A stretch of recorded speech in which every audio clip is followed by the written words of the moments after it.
On February 18, 1942, Chiang Kai-shek met Mohandas Gandhi in Calcutta, India. The contrast between the two men was stark.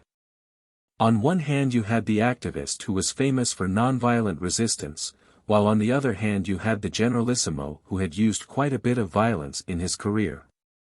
First, some background information is in order. Chiang Kai-shek had been the leader of China for about 15 years. India was at the time a British colony.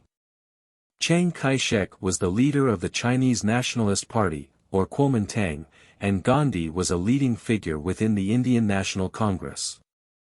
The Indian National Congress was seen favorably by the Chinese nationalists, though at least some of the Chinese communists viewed them as a bourgeois movement. Jawaharlal Nehru, who would later become India's first prime minister, visited China in 1939 where he met with Chiang Kai-shek as well as other Chinese officials, including some communists. One thing that brought Chinese and Indians together in the early 20th century was a common and understandable distaste for Britain. A lot of people get the idea that Chiang Kai-shek and the nationalists were pro-Western, but that wasn't always the case. There was a desire for cooperation between the KMT and the Indian National Congress. Chiang Kai-shek's wife Mei-ling even wrote to a British diplomat to try to secure Nehru's release from prison.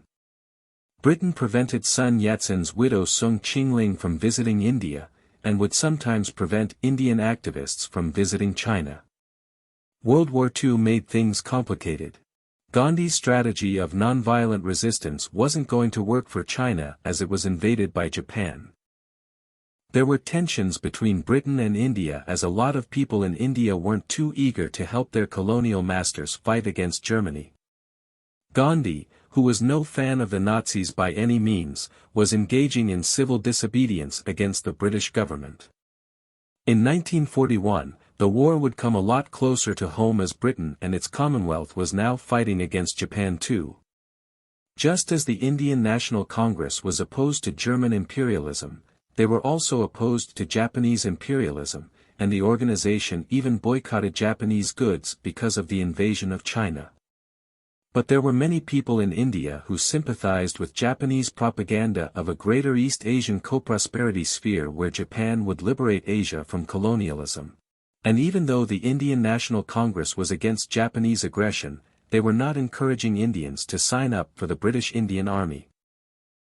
The loss of India would have been a serious blow to the Allied war effort in Asia.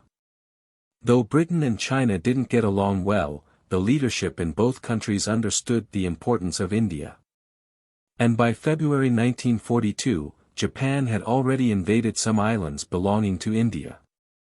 Japan had invaded Burma, and they would close the Burma Road, which brought supplies from India into China. Japan would later invade the Indian mainland, a part of World War II everyone forgets about. The threat was real. Chiang Kai-shek wanted to get the British and the Indian National Congress on the same page, at least until Japan was defeated. Chiang wanted the British to support Indian self-determination in exchange for India's full support for the war against Japan. Chiang Kai-shek, being the most anti-imperialist of the major Allied leaders, was suited for this job. So Chiang Kai-shek spoke with Gandhi, for 5 hours, and of course they talked about violent versus non-violent resistance.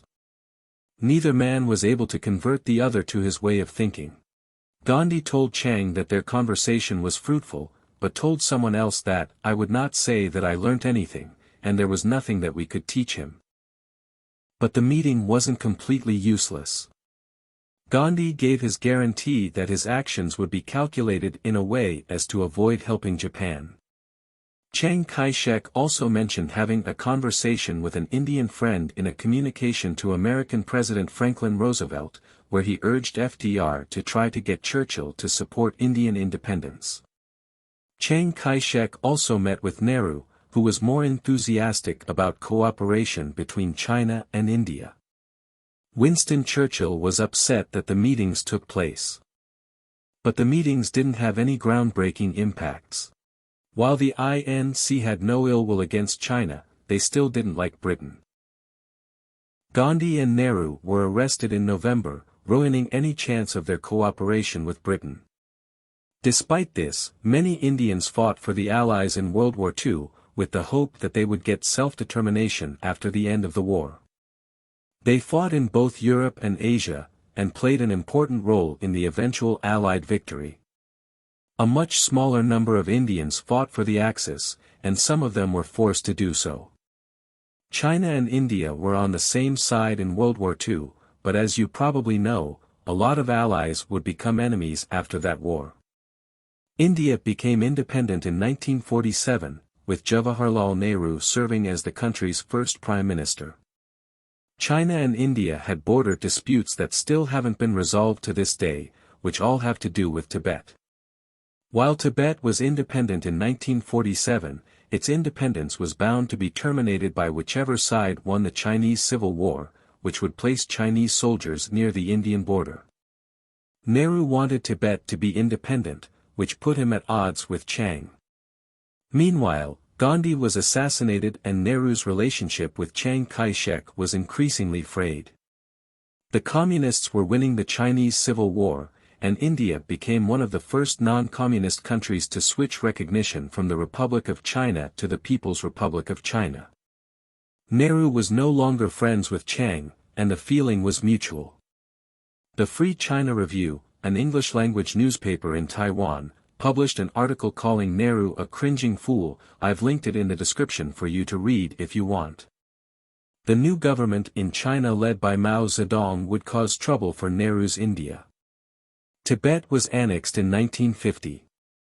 And in 1962 India went to war with the People's Republic of China over a border dispute, and violent clashes on the border between the two countries continue to this day. Despite this, diplomatic relations between India and Republic of China or Taiwan would not be re-established until long after Chiang Kai-shek and Jawaharlal Nehru were both dead. So that's the story of Chiang Kai-shek, Mohandas Gandhi, and Jawaharlal Nehru. So that's the story of Chiang Kai-shek, Mohandas Gandhi, and Jawaharlal Nehru. Their meetings probably didn't accomplish that much, but I think it was interesting that Chiang Kai-shek and Gandhi had a conversation. I'm sorry it has taken so long for me to upload this video. I've been really busy with real life, so expect future videos to be uploaded much less frequently.